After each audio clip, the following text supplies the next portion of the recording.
Welcome back, guys, to another race.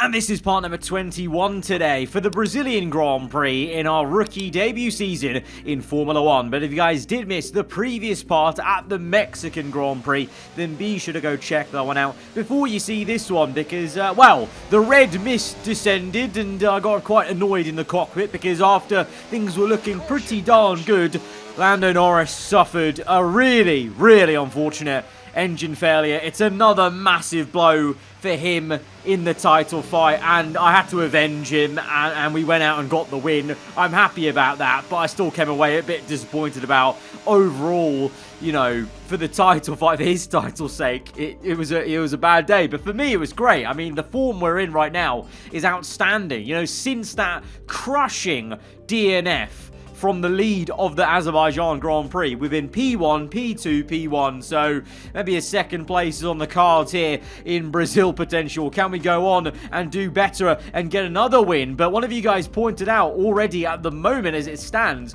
I'm actually equaling the record for the most wins in a rookie season in Formula 1, which is pretty amazing to think about considering some of the struggles we had at the start of the season and, you know, first season in F1, and we are trying to etch our name in the tapestry that is the history of this sport. But you know, we've still got some races to do this season to finish out what will be a great debut in the sport. Upgrades wise, we're not really doing too much because I actually just don't have many R&D points. Basically, the upgrades we're now coming to are all quite expensive. They're like 700, 800 R&D points. Of course, we spent a load of adapting the aero parts because last episode we found out and confirmed there will be an aero regulation change. So we spent quite a few R&D points there. We're now shifting focus back to upgrades, but you know, with only 4 rounds to go, that might not actually be too many, just because the ones we're at now actually cost quite a bit, so they will take time to actually bring in. But we do make some minor improvements to keep pace, at least with Mercedes, as Ferrari continue their upward trajectory, and they're nearly matching Red Bull on the R&D chart. So just like last episode, we saw Ferrari right up there, they might be there again, and that's just another obstacle for myself and Lando to try and get around in this fight versus Red Bull for the constructors and for his driver's title fight. It's a Saturday showdown. Anyone fancy some hot laps around Interlagos? It's qualifying day here for the Sao Paulo Grand Prix. It's double the action today. It is indeed a sprint round for the Brazilian Grand Prix. We have one more sprint to go later on at the Qatar GP after Las Vegas, which is the next episode after this one. But we're now getting into SQ3 as usual, not boring you with the details of SQ1, SQ2, because all that matters is that we got through into the top 10 shootout. Lando as well, and of course Verstappen's through. That was never really in doubt. The man has been bulletproof, consistent. You know, he hasn't won a race since the Dutch Grand Prix, I want to point out, whereas myself and Lando have won different races since then, and he's still leading the championship by a decent margin, just showing how tough of a task it is. But it really now seems more apparent in this race compared to Mexico that we're maybe lacking a bit of pace compared to Red Bull, Ferrari, and very level pegging with Mercedes, because we end the session in a checkerboard with the silver arrows. Lando down in 7th place, we're 5th place. It's tough for him. It's tough for him, you know, from 7th to 2nd. That's not ideal. I know it's the sprint, but that's still not ideal. And clearly Ferrari are actually genuinely quick. Like, so that's going to be a problem for even the team as well. You know, in our constructors fight, you know, it's actually quite close still in the constructors. So this will be a bit of a concern of Ferrari taking the big points away. I guess in a way also it helps if they take points away from Verstappen himself, but yeah, we definitely need maybe 1 or 2 upgrades if we can help it towards the end of the season. We're going to have to see. But for now, we've got to get on with it. It was overcast conditions for the sprint quali, but for the actual sprint, it's very, very sunny. And we're getting ready to go to 5 red lights for the sprint here in Sao Paulo. Lights out, and away we go. It's a slow one for us. It's a good one for Verstappen, who might even take the lead of this sprint into turn 1. Perez comes in with a kamikaze dive, and he spun us round. I cannot believe it. Perez again. And it's a red flag as Hamilton drove into us as we spun it round, trying to catch the car, but Perez came in with so much venom, it was quite hard to actually even know what to do at the moment. I just saw it in the split second in my mirrors, and the proximity arrow darting from the right of us to the left of us. Look at this. He just decides to lunge it. Like, what? First the swipe across at Kota, and now this. I've never actually seen an AI driver this aggy and making this many aggy moves. It's incredible. Literally some F1 terrorism going on in turn 1. Red flag means we do reset. We can change that front wing that got damaged. Now the grid order will be slightly different, and Verstappen is going to be on the sprint pole as we get going once again to another set of 5 red lights. It's now very overcast, lights out, and we're underway for the second time for this sprint. Rain may be on the way, so we're going to get very close to Perez. I'm actually being a little bit aggressive on purpose, trying to let it be known how freaking annoyed I was at that entire situation on lap 1. Bit of contact with Perez, a warning, but you know, apologies. Just had to let it be known how I felt about that entire thing. But Verstappen leads the way, Russell second, and oh, little bit of debris coming off. I think that's from the floor, really, of all the cars skidding as we have to go a little bit defensive on Hulkenberg. But now looking to make an overtake on Hamilton, who is harvesting a lot of energy there. You can see by the flashing rain light as we try and go around the outside. But to be fair to Hamilton,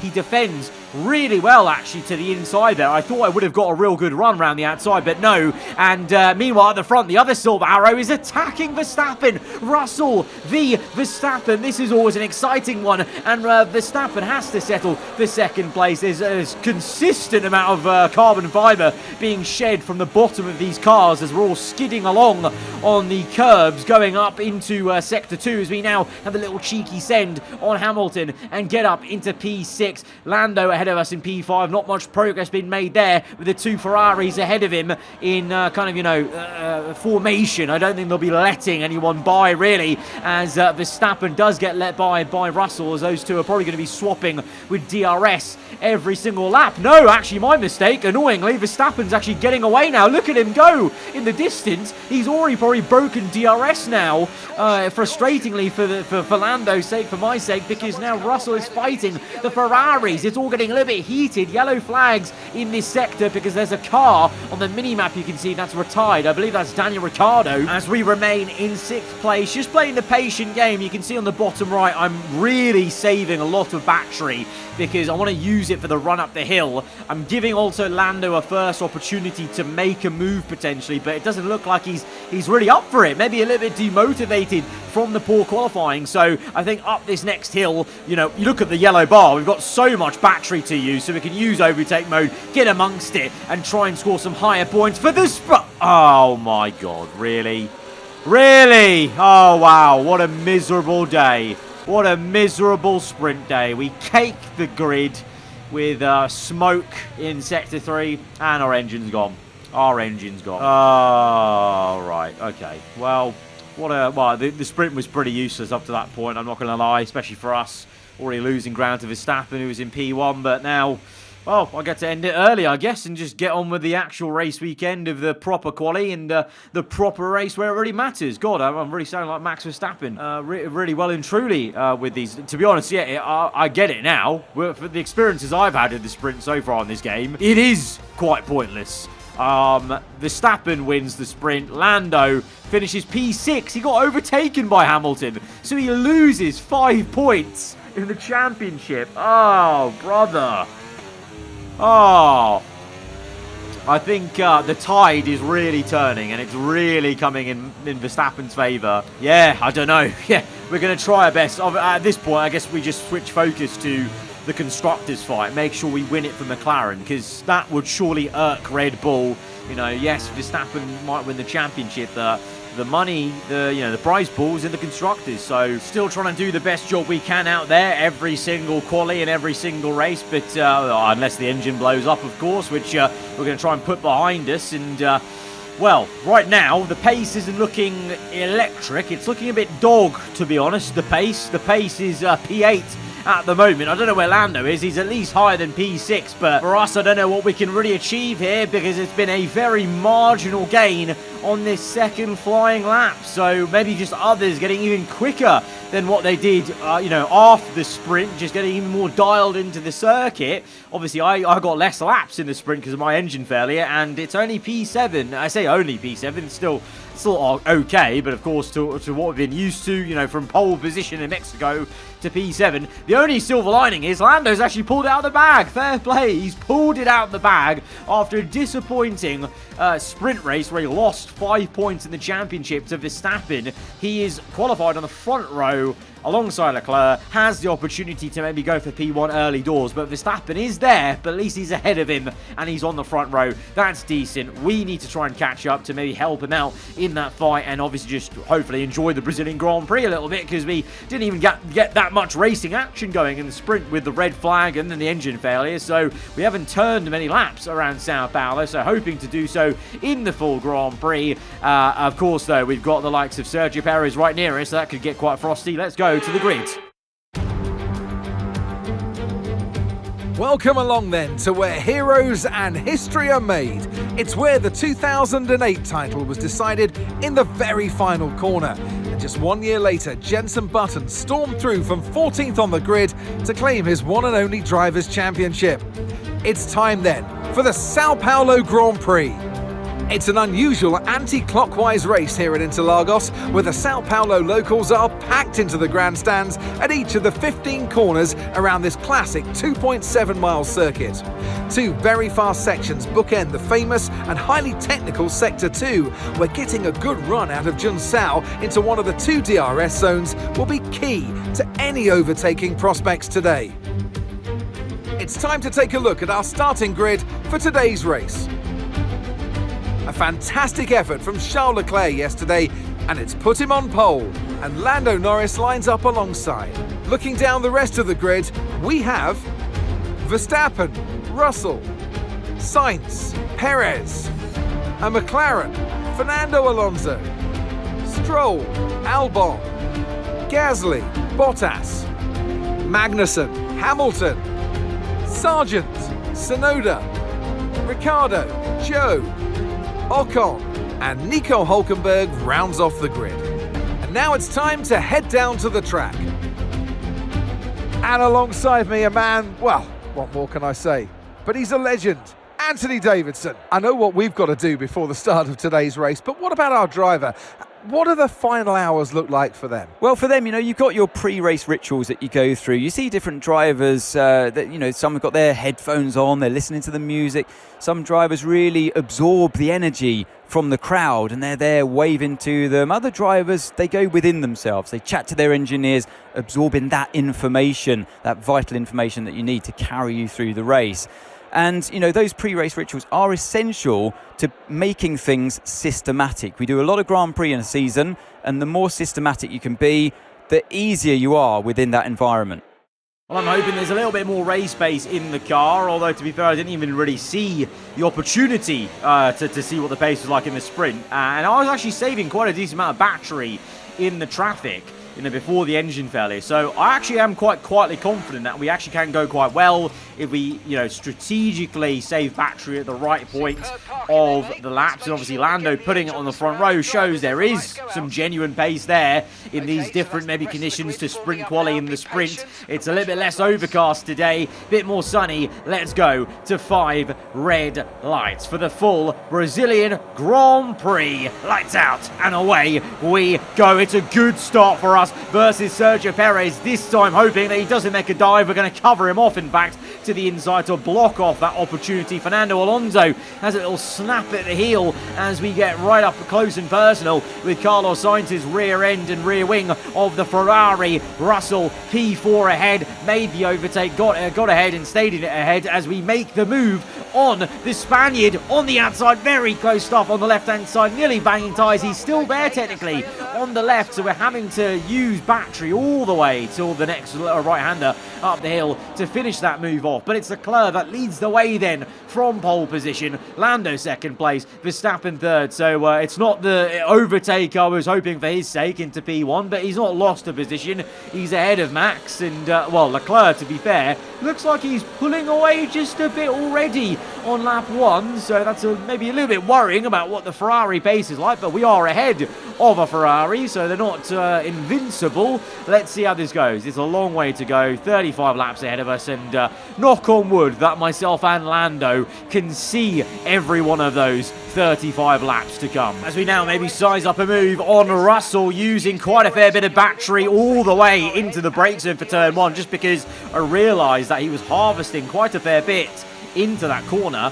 Hamilton was doing the same in the sprint, so I think the meta for us is going to be overusing battery on this straight right up until turn 1, and that might be the way we get some moves done today as we set the fast lap of the Grand Prix, and we're pressurising Verstappen now on the outside through the centre S on the inside. Verstappen does give us the room, to be fair, and we do get the elbow out to try and squeeze him, but he's now got the run. He's the one behind with the slipstream. Where is he going to go? Where are we going to go to try and defend this? We go to the inside. Oh, Verstappen with a very twitchy rear end and aggressive as ever, trying to dance the car round on the outside. He's got his nose just there in the mirror, you can see, but we're gonna slam the door shut and hope that he wasn't gonna keep his nose in there. He doesn't, and we're up to 3rd place. But yeah, that strategy of using all the battery pretty much in this area of the circuit is working well, and maybe Lando has taken a leaf out of my book. Maybe his race engineer has seen what I've done and has told him to get the hurry up in this part of the lap, because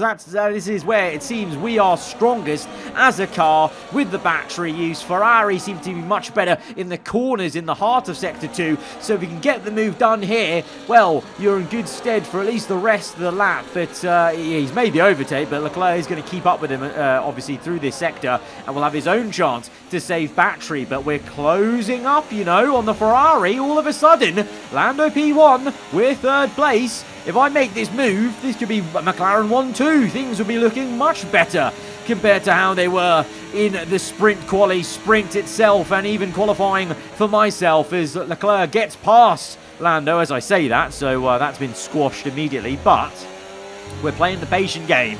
He's been overtaken, but I think he'll re-overtake him, he will, ahead, and we're just keeping it calm. We're not, going to put too much pressure on Lando yet. If he can't make the move in a couple of laps' time, then we'll get the hurry up. And to be honest, my engineer is giving me the hurry up. He thinks I need to overtake Lando immediately or pretty damn soon, so he agrees within 5 laps. We need to get past him apparently, so I'll give him the benefit of the doubt right now to try and get past Leclerc. If he can't do it, we'll have a go and see if we can maybe help him to get through on his own into 2nd place if he were to get 1st. But right now he's on the inside. Very close stuff between the Brit and the man from Monaco on the left-hand side. Could we make it 3 wide here as we go for the left-hand side? DRS open. It will be 3 wide momentarily, and both of us McLarens go either side of the Ferrari. That was fantastic. Lando, though, has the much better turn in, and very late on the brakes he was, and he gets into 1st place. We're in 2nd, though, and Verstappen, for a moment there, was in 3rd, but Leclerc has actually done well on the exit of that section to re-overtake him for 3rd place. Leclerc will have a go at us, though, and come back at us with DRS aided. We're harvesting a bit of battery. We go defensive to the inside. Leclerc, oh! Leclerc comes in a bit late with his move there, and I think he's actually broken a bit of his front wing. Now, I've not actually got a warning for collision. The FI don't think I've done anything wrong, but I think he's definitely broken his wing. Let's see a replay and see what it looked like from his POV. So we're on the racing line. We go to the inside, and what? He just accelerates into me. He's actually really misjudged that very badly, Leclerc. We did nothing wrong, last minute going for the defense, but making one move and not going too erratically about it. And Leclerc misjudges his acceleration into the apex and hits us. I'm sure some of you will disagree with that, but he did accelerate. He was slowing down and then accelerated into my rear tyre. And to be fair, it's not a good thing for us because he's now let past Verstappen. Verstappen's 3rd place. I'd actually rather have Leclerc been there in 3rd with the front wing intact, because he would have been at least blocking Verstappen, who's up into a podium spot and is now looking to try and chase after us in clean air. Virtual safety car for Fernando Alonso being out, and we're going to try our best to time this well, just so we can maximise the restart. We got up to about 2.1, back down to 1.9, let's see if we can try and work as a team maybe and grow that gap, because lap 12 we've got DRS, we're within 1 second, and at this point there's no way I can't not make an overtake on Lando, basically. Otherwise, I'll be slowing myself up quite a fair bit. We go very tight to the racing line because Lando does not want to give up that position, but we have the overwhelming speed at that point of the circuit with DRS, and the gap is now 1.4 to Verstappen. The gap is coming down rapidly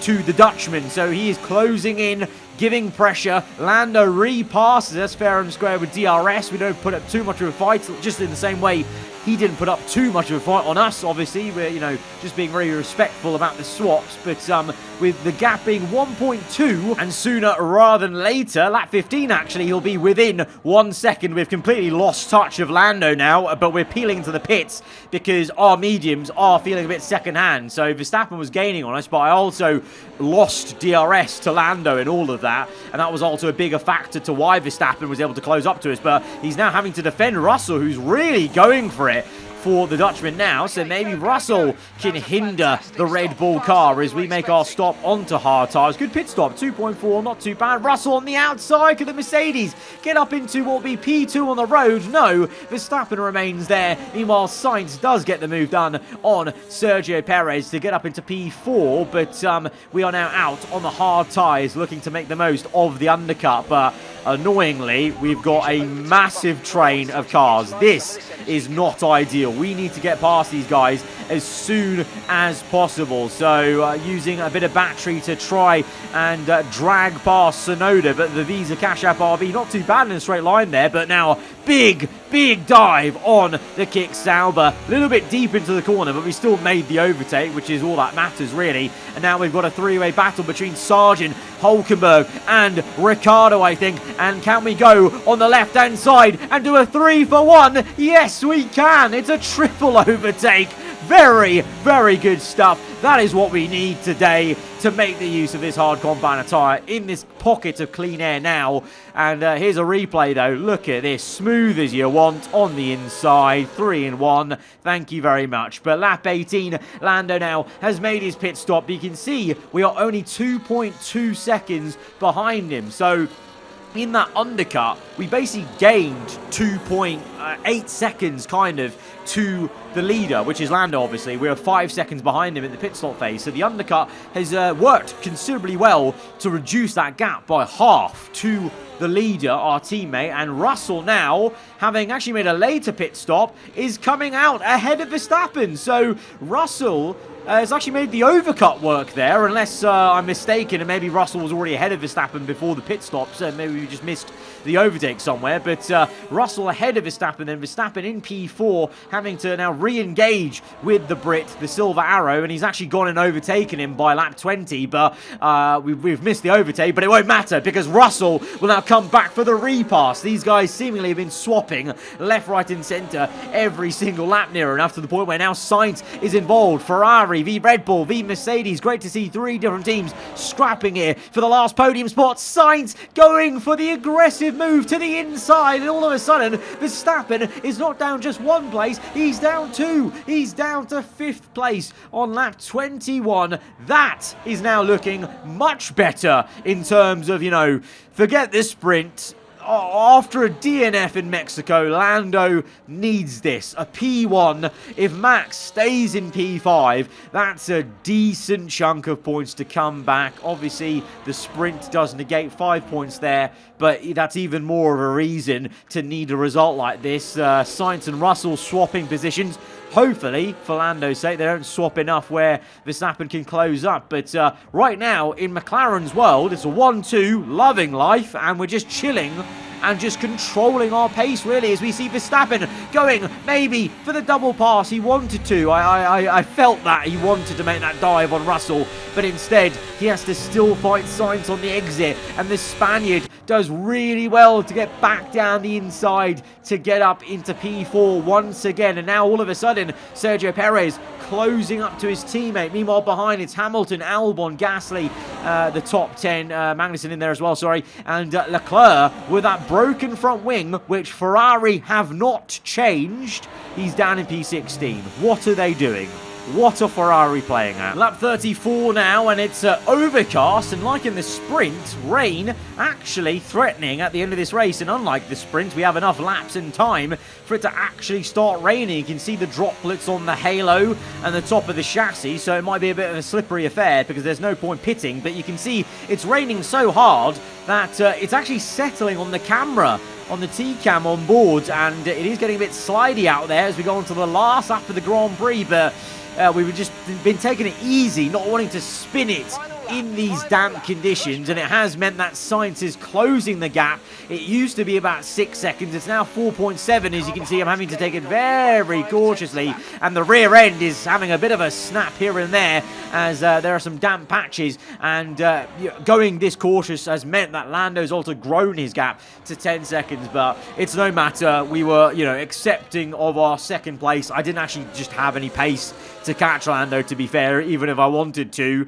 The 10 seconds just come from 5 seconds because of the damp conditions, just slowing up and making sure we don't make a mistake. But he has been the man of the hour, despite maybe seemingly struggles over one lap in the sprint quali, in the sprint itself. He pulled out the bag in the full qualifying for the front row, and in the race, come clean air, he has been dominating out here. We are just tiptoeing around. The gap is nearly down to 4 seconds. That's how slow we're going. So if this continued on, this would have been a real spicy end to the race, but it's the last lap of the Grand Prix, and we're going to secure another 1-2 for McLaren. It's our third one, I believe, as a partnership, and it's a very important win for Lando Norris in his title fight. Oh, fucking awesome job, boys.